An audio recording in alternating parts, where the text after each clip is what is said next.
مومنہ نے جب دیکھا کہ طاہر کا سوال بدلا ہے تو اس نے لرزتے ہاتھوں سے اپنے گال صاف کیے۔ طاہر اسے پہچاننے کی کوشش کرنے لگا۔ جھوٹ بول رہی ہو تم۔ سرد مہری اب بھی برقرار تھی۔ میرا یقین کریں۔ مومنہ نے تیزی سے اپنا پرس کھولا اور شناختی کارڈ اور ڈرائیونگ لائسنس نکال کر اس کے سامنے کر دیا۔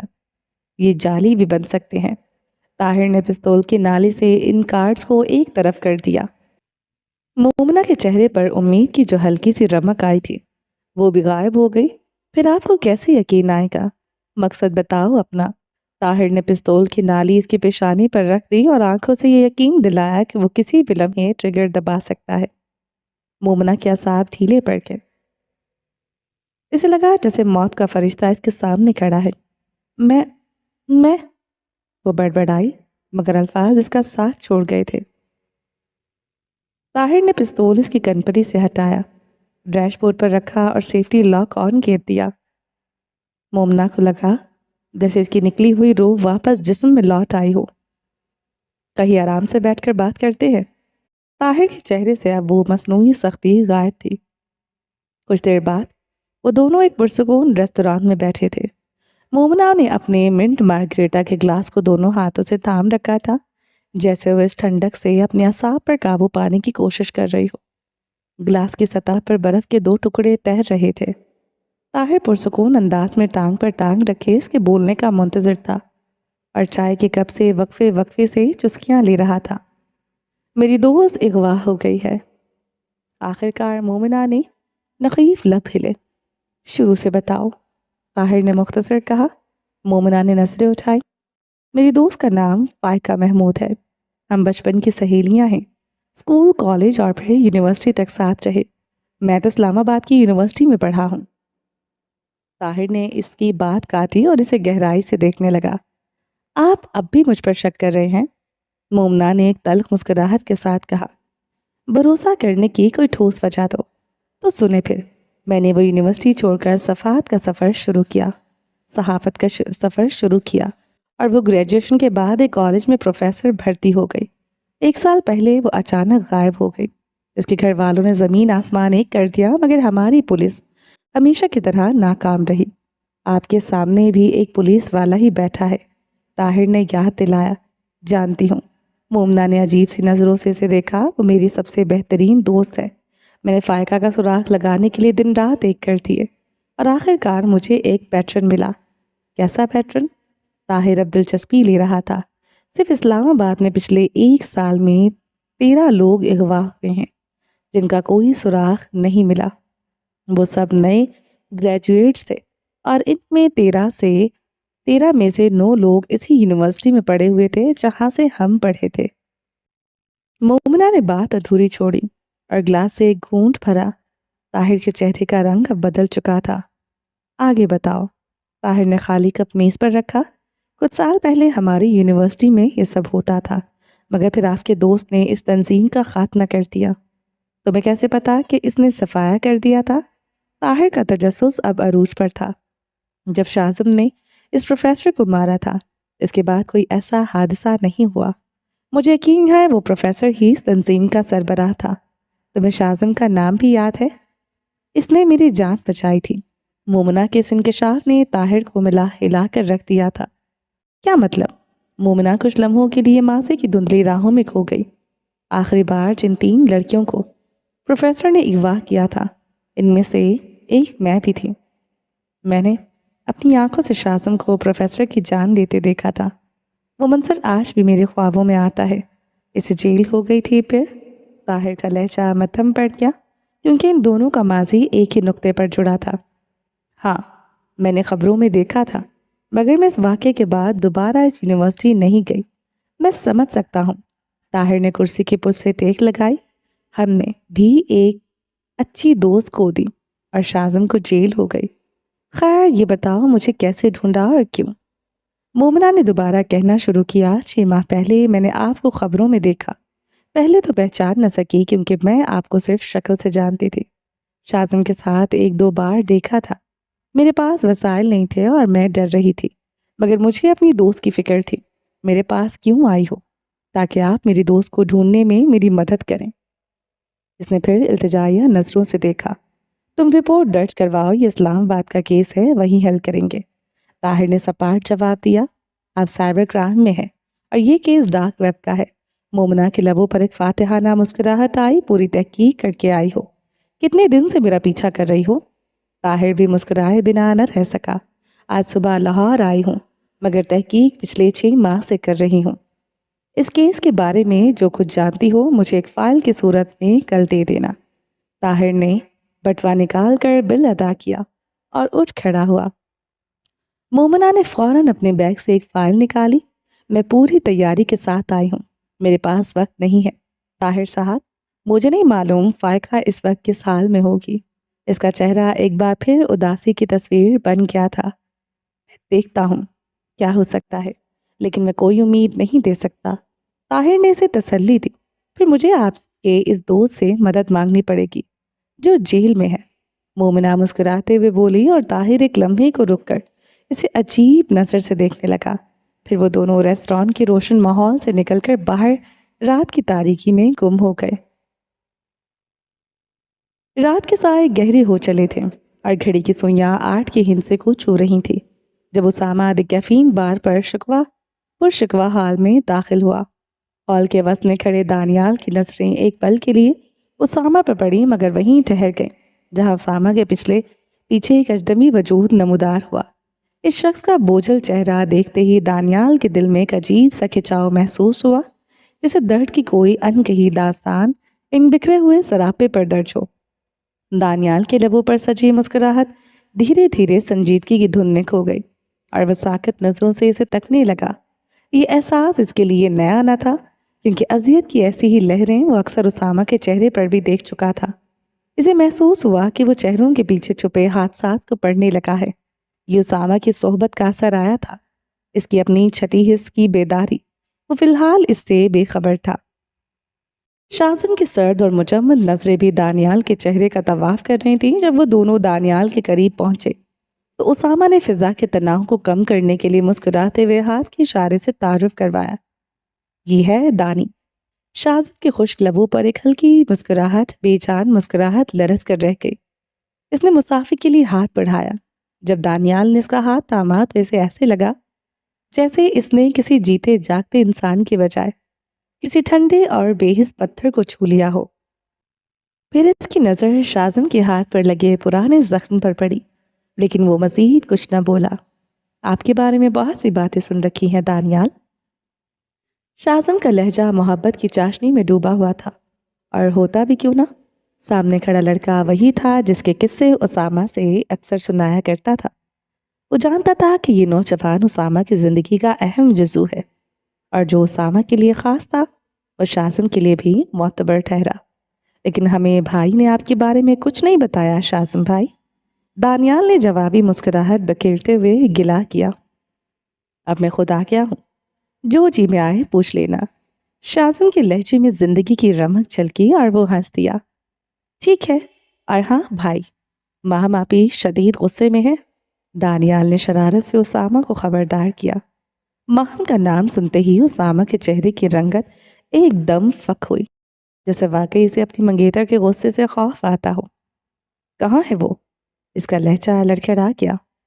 شازم بہت غور سے اسامہ کے چہرے پر آنے والے ان تغیرات کو دیکھ رہا تھا۔ وہ سوچ رہا تھا محض 4 سالوں میں یہ شخص کتنا بدل گیا ہے۔ شاید اسامہ نہیں بدلا تھا، بلکہ شازم کا اسے دیکھنے کا زاویہ بدل چکا تھا۔ اوپر چھت پہ دانیال نے اسے چڑھایا اور اسامہ تیز قدم اٹھاتا سیڑھیوں کی جانب بڑھ گیا۔ پہلی سیڑھی پر پہنچ کر اسے کچھ یاد آیا۔ وہ پلٹا اور بلند آواز میں بولا، شازم آ جا۔ شازم خاموشی سے اس کے پیچھے چل پڑا۔ آخری سیڑھی پر پہنچتے ہی اسامہ نے مڑ کر دانیال کو ہاتھ کی 4 انگلیوں کا اشارہ کیا اور چھت کے کھلے ماحول میں قدم رکھ دیا۔ سامنے کا منظر دیدنی تھا۔ باہم حجاب میں لپٹی دونوں ہاتھ سینے پر باندھی کھڑی تھی۔ اس کا گورا چہرہ غصے کی تپش سے تمتما رہا تھا۔ اسامہ نے اسے دیکھتے ہی قدم پیچھے موڑے، مگر ماہم کی کڑک دار آواز نے اسے وہیں مجمد کر دیا۔ کدھر جا رہے ہیں آپ اب؟ شفق، جو ایک طرف کرسی پر بیٹھی یہ تماشا دیکھ رہی تھی، زیر لب مسکرانے لگی۔ وہ جانتی تھی کہ اسامہ کی یہ معصومیت محض ایک ڈرامہ ہے۔ وہ اپنے بھائی کی رگ رگ سے واقف تھی۔ تبھی شفق کی نظر ایک دوسرے شخص پر پڑی جس نے ابھی چھت پر قدم رکھا تھا۔ اسے بھی وہی سب محسوس ہوا جو نیچے دانیال محسوس کر چکا تھا۔ ماہم نے بھی شاہزم کو دیکھا اور کچھ کہتے کہتے رک گئی۔ شاہزم نے ایک سرسری سی نظر ماہم اور شفق پر ڈالی اور دھیمے لہجے میں سلام کیا۔ جواب ملنے پر اسامہ نے باقاعدہ تعارف کروایا۔ شفق کی نظریں اب بھی شاہزم کے چہرے کے نقوش پر جمی تھیں، مگر وہ نظریں جھکائے خاموش کھڑا رہا۔ شاہزم بیٹھ۔ اسامہ نے کرسی کی طرف اشارہ کیا اور شاہزم بوجھل قدموں سے چلتا ہوا وہیں بیٹھ گیا۔ ماہم فوراً اسامہ کے قریب آئے اور سرگوشی نما غصے میں بولی، میرا فون کیوں نہیں اٹھا رہے تھے آپ؟ ماہم کے جلال کو دیکھ کر اسامہ کی ہنسی چھوٹ گئی، جسے اس نے فوراً منہ پر ہاتھ رکھ کر دبانے کی کوشش کی۔ پھر مصنوعی سنجیدگی اوڑھ کر بولا، میرا فون؟ اس نے اپنی پینٹ کی جیبوں کو ٹٹولا۔ اوہ، وہ تو گاڑی میں رہ گیا۔ اور یہ کہہ کر وہ دوبارہ نیچے کی طرف بھاگا۔ اس بندے کا کچھ نہیں ہو سکتا۔ ماہم کا غصہ اسامہ کی اس حرکت پر برف کی طرح پگھل گیا تھا۔ وہ سر ہلاتی ہوئی بڑبڑائی اور شفق کے ساتھ والی کرسی پر بیٹھ گئی۔ لڑا نہ کرو، 2 ہفتے بعد تم دونوں کی شادی ہے، شفق نے پیار سے سمجھایا۔ وہ لڑنے دیتا ہی کب ہے؟ میں غصہ کرتی ہوں، وہ آگے سے ہنسنا شروع کر دیتا ہے۔ ماہم نے بچوں کی طرح منہ بنا کر شکایت کی، مطلب تم لڑنا چاہتی ہو؟ شفق کھلکھلا کر ہنس پڑی۔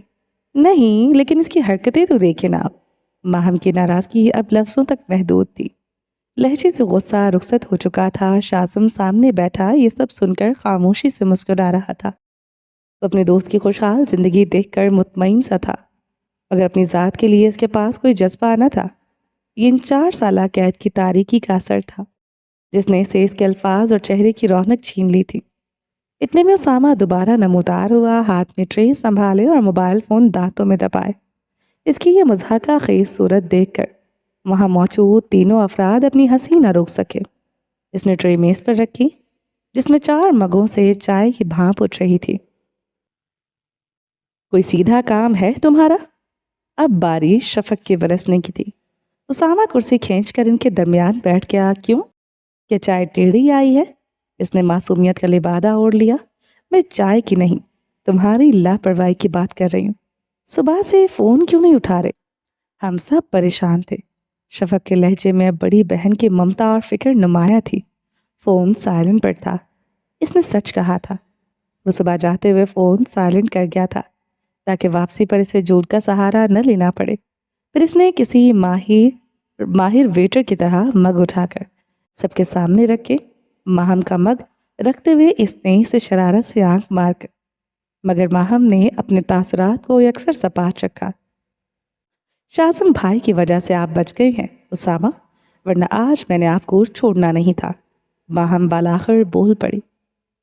اسے کسر نکالنی تھی، مگر اسامہ کا انداز ایسا تھا کہ وہ چاہ کر بھی سخت نہ ہو سکی۔ اچھا نا، سوری۔ اسامہ نے بچوں جیسا لہجہ اپنایا۔ ماہم کے دل کی رہی سہی ناراضگی بھی ہوا کی جھونکی کے ساتھ اڑ گئی۔ وہ جانتی تھی کہ سامنے بیٹھا شخص اس کے غصے کو پگھلانا جانتا ہے، اس لیے وہ زیادہ دیر خفا نہ رہ پاتی تھی۔ شاہزم بڑی حیرت سے اسامہ کو دیکھ رہا تھا۔ اسے یقین نہیں آ رہا تھا کہ یہ وہی اسامہ ہے، وہ اسامہ جسے وہ 4 سال پہلے چھوڑ کر جیل چلا گیا تھا۔ وہ تو کوئی اور ہی شخص تھا۔ وہ انا کا ایک ایسا پہاڑ تھا جسے سر کرنا ناممکن تھا۔ وہ جو لوگوں کو صرف استعمال کرنا جانتا تھا، جسے جذبات کی الف بے کا بھی علم نہ تھا۔ آج وہی شخص جذبات کے اس کھیل کا استاد بنا بیٹھا تھا۔ طاہر رات کی گہری سیاہی میں گمسم کھڑا مومنا کی کار کو اوجھل ہوتے دیکھ رہا تھا۔ جب گاڑی کی سرخ لٹیں اندھیرے میں جذب ہو گئی تو وہ ایک گہری سانس بھر کر اپنی گاڑی میں آ بیٹھا۔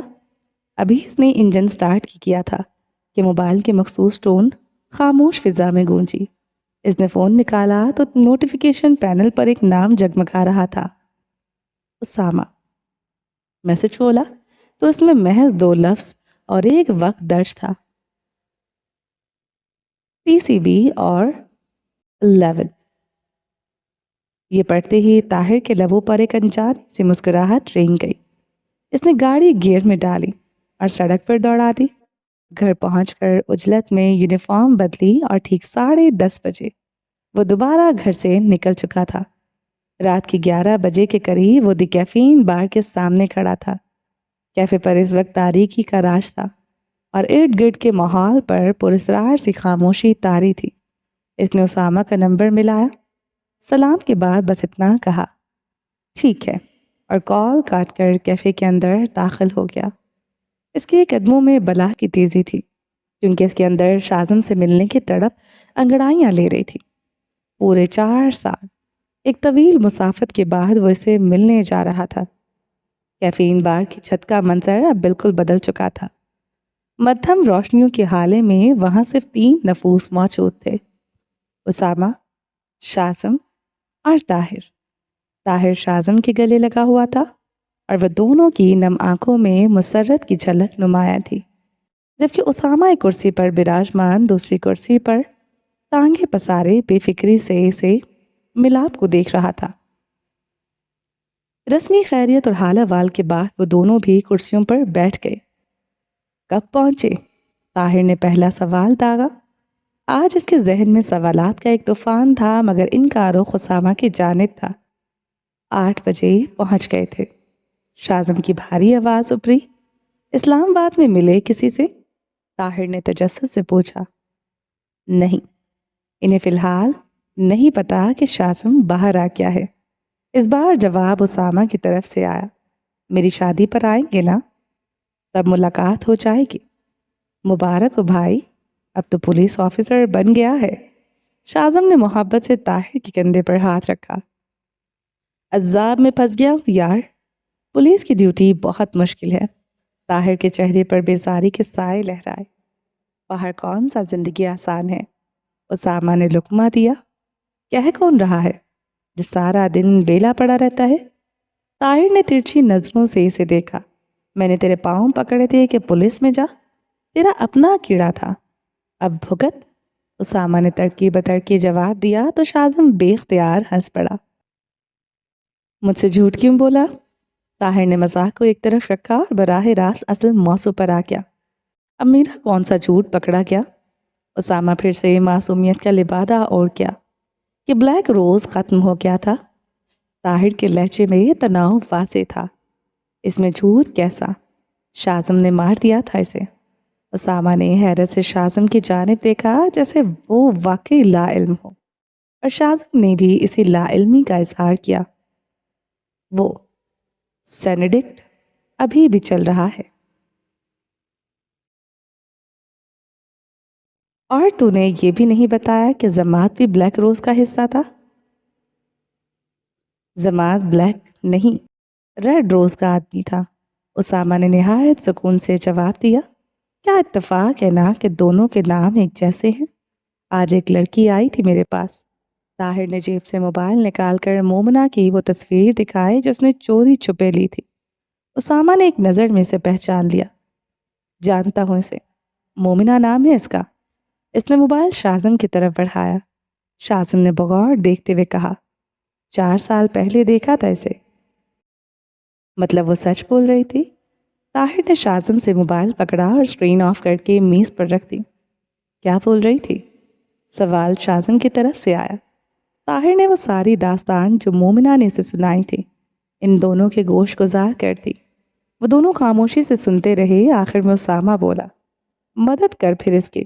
اگر ریڈ روز اور بلیک روز آپس میں جڑے ہوئے ہیں تو تیرا آدھا کام ہو چکا۔ تجھے حیرانی نہیں ہو رہی؟ طاہر چونک اٹھا۔ کیا سننا چاہتا ہے؟ اسامہ نے بلاخر ہار مانتے ہوئے پوچھا۔ صرف سچ اور ادھورا نہیں پورا، طاہر نے ٹوک کر کہا۔ اسامہ نے کرسی کی پشت سے ٹیک لگائی اور ایک نظر آسمان پر تیرتے ادھورے چاند کی طرف دیکھا۔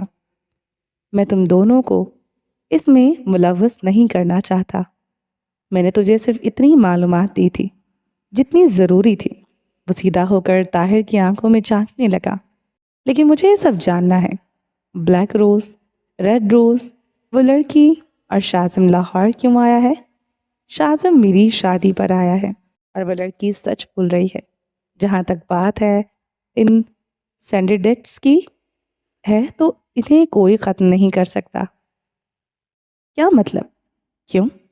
طاہر کے چہرے پر الجھن کے بادل گہرے ہوئے۔ وہ تنظیم دیمک کی طرح پھیل چکی ہے۔ ہر بڑے شہر میں ان کے کارندے موجود ہیں۔ شاہزم نے صرف بلیک روز کے ہیڈ کو مارا تھا۔ وہاں کوئی نیا سربراہ آیا ہوگا۔ اس نے طریقہ کار بدلا اور کام پھر شروع۔ اسامہ اب پوری سنجیدگی سے حقائق بیان کر رہا تھا۔ پھر مجھے ریڈ روز کے پیچھے کیوں لگایا؟ طاہر نے کہنی میز پر رکھی اور تھوڑا سا آگے کو جھکا۔ تجھ پر یقین ہے اور کسی پر نہیں۔ اسامہ نے اپنی نظریں طاہر کی آنکھوں میں گاڑ دی۔ چل اس سوال کو چھوڑ دیتے ہیں۔ تو خود کیا کر رہا ہے؟ طاہر کا لہجہ تھوڑا نرم پڑا۔ میں کچھ نہیں، بس اپنی شادی کی تیاریاں۔ وقت پر پہنچ جانا شادی پر۔ اسامہ کھلکھلا کر ہنس پڑا۔ طاہر نے ایک لمحے کے لیے اپنا سر پکڑ لیا، پھر سنبھل کر بولا، تجھے کیا لگتا ہے؟ ان کی تجھ پر یا مجھ پر نظر نہیں ہوگی؟ وہ اپنا بدلہ نہیں لیں گے؟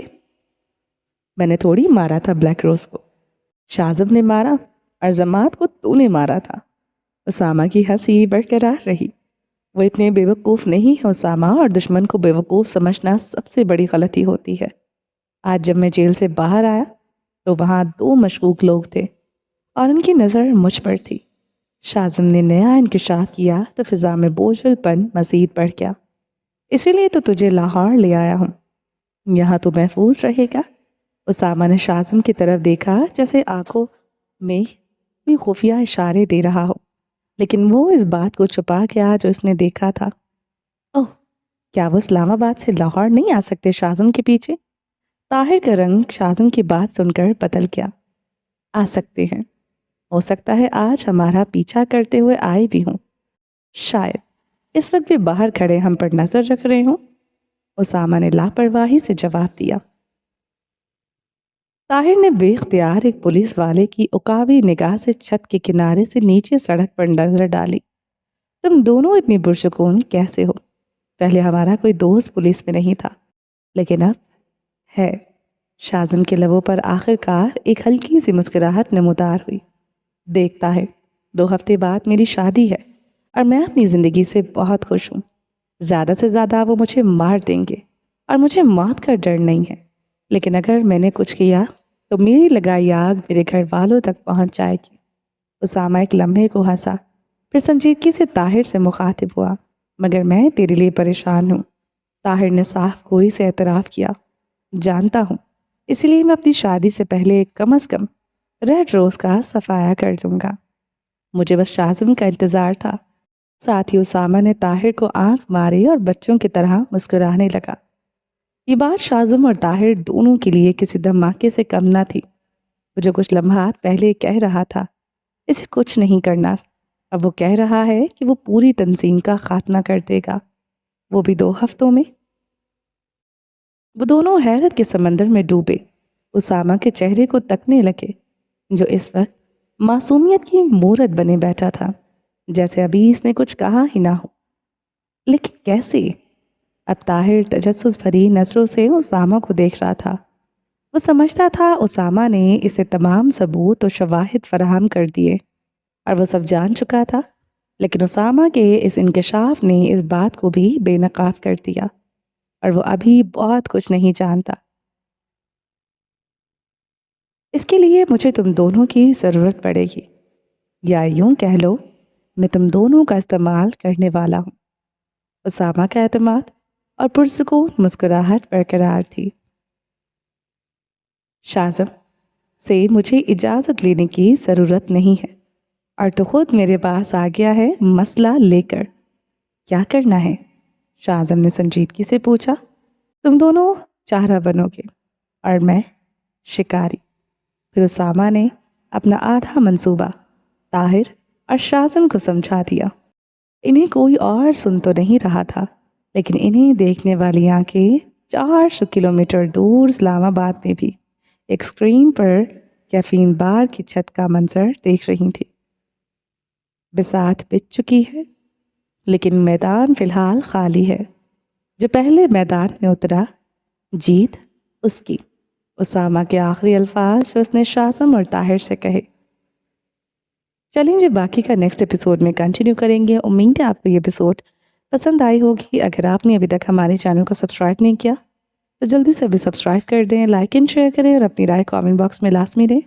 اپنا ڈھیر سارا خیال رکھیے گا، دعاؤں میں یاد رکھیے گا۔ ملتے ہیں نیکسٹ ایپیسوڈ کے ساتھ، تب تک کے لیے اللہ حافظ۔